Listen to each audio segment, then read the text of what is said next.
Michel Baudry, bonjour. Vous êtes responsable de la section Creuse de l'association France Lyme. On va parler de cette association, mais déjà dans le titre de cette association, Lyme, la fameuse maladie de Lyme. C'est quoi la maladie de Lyme ?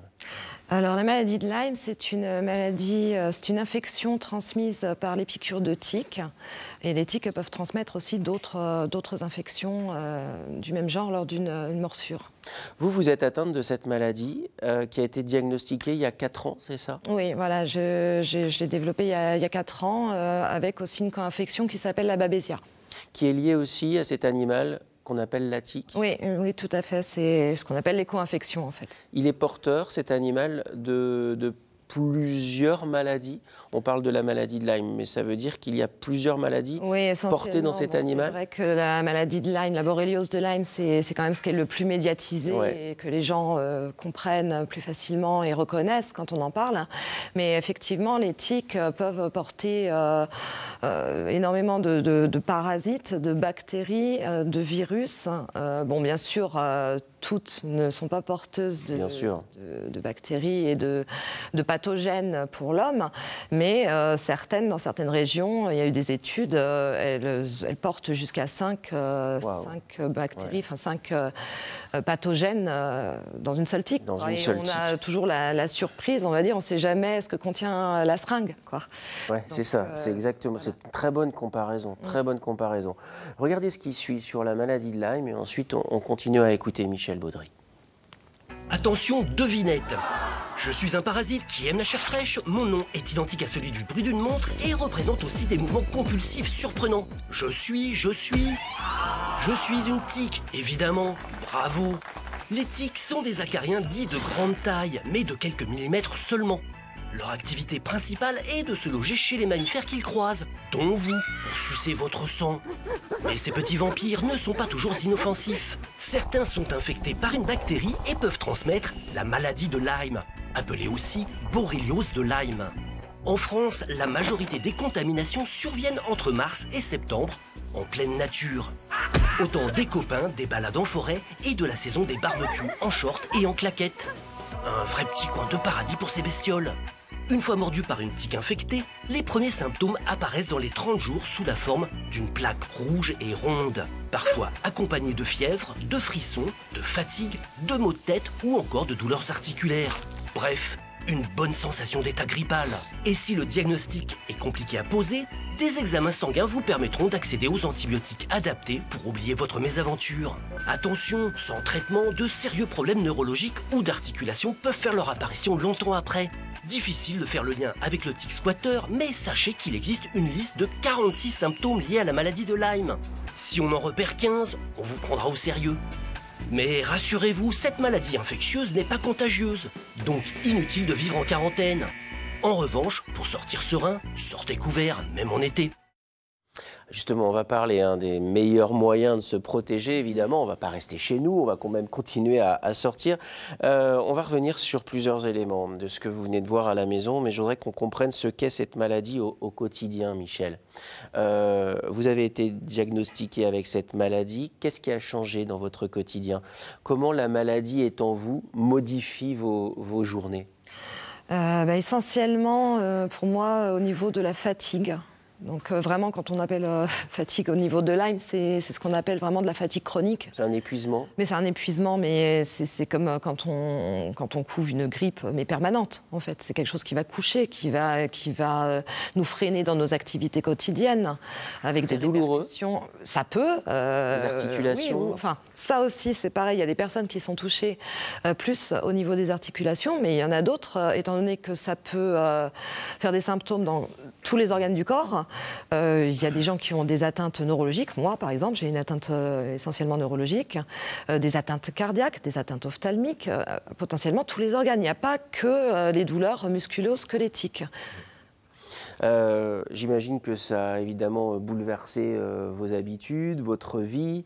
Il y a un traitement. Est-ce que ce traitement vous permet de mieux vivre ? Alors, bon, pour moi, au tout début, comme j'ai été prise à temps, j'ai eu des antibiotiques dès le début de ma maladie. Bon, ça n'a pas suffi, parce qu'en fait, il faut prendre en compte les co-infections. Donc, parfois, il faudrait associer des antibiotiques, mais aussi des antiparasitaires, des antifongiques. Les antibiotiques ne font pas tout. Et on ne peut pas rester toute notre vie non plus sous antibiotiques, parce que bon, ça a quand même des conséquences sur l'organisme. Ouais. Donc, essentiellement, quand on est chronique, quand on est malade chronique, on nous donne de la phytothérapie, des compléments, des huiles essentielles qui ont fait leurs preuves. Il y a des études qui prouvent leur efficacité pour certaines.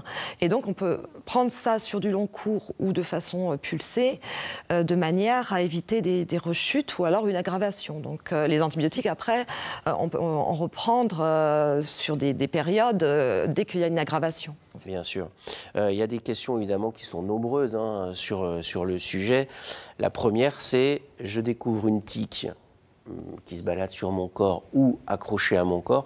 Ça va se loger dans toutes les parties. Ça peut être dans le nombril, près des parties génitales, sous les bras, dans le dos. Ça peut vraiment être partout. Qu'est-ce que je fais ? Alors la première chose, déjà, on a de la chance si on la voit, parce que très souvent... Ça peut être tout petit. Oui, la nymphe ça peut être tout petit, moins d'1 millimètre. Moins d'1 millimètre, et ça peut grossir très vite. Oui, au fur et à mesure. Jusqu'à 2-3 millimètres, 4 parfois même. Ça peut aller jusqu'à 1 centimètre. 1 centimètre, Une fois qu'elle est bien gorgée de sang au bout de plusieurs jours. Mais de toute façon, il faut vraiment l'enlever le plus rapidement possible avec un tire-tique. Ça, c'est obligatoire. Justement, le tire-tique, il faut qu'on en parle parce qu'on les trouve évidemment en pharmacie et ils sont très utiles. L'idée, c'est que toutes les familles devraient avoir ces tire-tiques. C'est un objet qui semble rien du tout comme ça. Comment ça fonctionne en fait ? Admettons, on va faire une démonstration. J'ai une tique qui est posée ici. Je fais comment ? Alors, vous glissez le tire-tique entre la peau et la tête qui a son rostre enfoncé dans la peau. Et vous tournez, vous pivotez comme ça, en faisant levier en même temps. Mais il faut vraiment tourner, il ne faut pas l'enlever comme un... Il ne faut pas tirer. Tirer brutalement. Elle sort toute seule. Voilà. Alors, il n'y a pas de sens, contrairement à ce qu'on peut dire. Oui, dans le sens des aiguilles d'une montre ou pas, non. C'est pas une vis, il n'y a pas de pas de vis dans une tique. On pivote dans un sens ou dans l'autre, mais comme ça, elle va se décrocher, elle va décrocher sa morsure. Le faire perdre la tête, mais c'est pas perdre la tête du corps. Oui. C'est la faire tourner de façon à ce qu'elle va sortir d'elle-même. Bon, alors une fois qu'on a ça, on se pose évidemment d'autres questions. Et c'est l'une des questions d'un habitant de Poitiers qu'on écoute tout de suite. Bonjour, monsieur Bernard, prénom Christian. J'habite sur la Cape de Poitiers, la petite ville de Mignaud-Beauvoir. Je suis intéressé par la maladie de Lyme qui est assez fréquente à cette période de l'année, au printemps et aussi à l'automne. Et j'aimerais savoir s'il y a espoir d'avoir des tests sérologiques ou des tests médicaux fiables pour diagnostiquer cette maladie avec sûreté. Alors, quand on s'intéresse à cette maladie, on entend parler d'ELISA, qui est l'un des tests. Bon, qu'est-ce que vous en pensez ? Est-ce qu'il existe aujourd'hui des tests fiables ? Est-ce que les choses évoluent positivement ? Alors, les choses évoluent, mais le problème qui se pose, c'est que les médecins, en règle générale, font toujours cette sérologie en 2 temps. Donc, le ELISA en premier lieu, suivi du Western blot si le ELISA est positif. Et en fait, maintenant, grâce à ce qu'on a obtenu au niveau des associations, au niveau du plan Lyme, avec les nouvelles recommandations de la Haute Autorité de Santé qui sont sorties l'été dernier, la sérologie n'est plus obligatoire. On traite sur les symptômes, même si la sérologie est négative. Parce que le test ELISA... C'est un progrès ? Largement, parce que le ELISA ne fait que des faux positifs, il n'est absolument pas fiable et c'est reconnu, il y a des études là-dessus. Donc, il faudrait développer, et c'est déjà le cas, on développe d'autres tests, notamment la PCR, qui est une recherche non plus de la réaction des anticorps, mais une recherche de l'ADN de la bactérie, des fois dans les articulations. Donc c'est encore plus précis. Ça recherche vraiment l'ADN. S'il y a de l'ADN de la bactérie, c'est qu'elle est présente. Voilà. Mais le problème, c'est que c'est encore en phase de développement, c'est pas tout à fait reconnu, donc là, ce serait pas remboursé. Voilà, et il faut de l'argent pour la recherche. Donc effectivement, on attend des meilleurs tests pour sortir les malades du non-diagnostic. Ça, c'est l'une des grandes missions de l'association France Lyme, hein, évidemment. Informer, évidemment, soutenir la recherche, récolter des fonds pour la recherche et l'accompagnement des malades. Ça sont les grandes missions de France Lyme. On a une idée du nombre de malades en France ?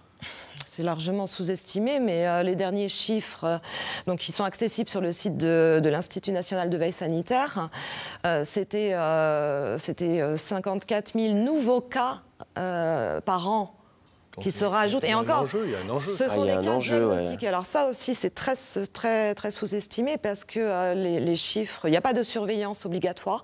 La maladie de Lyme n'est pas à déclaration obligatoire, déjà pour commencer. Les chiffres en question, ça dépend du réseau Sentinelle. Alors tous les médecins ne font pas partie du réseau Sentinelle.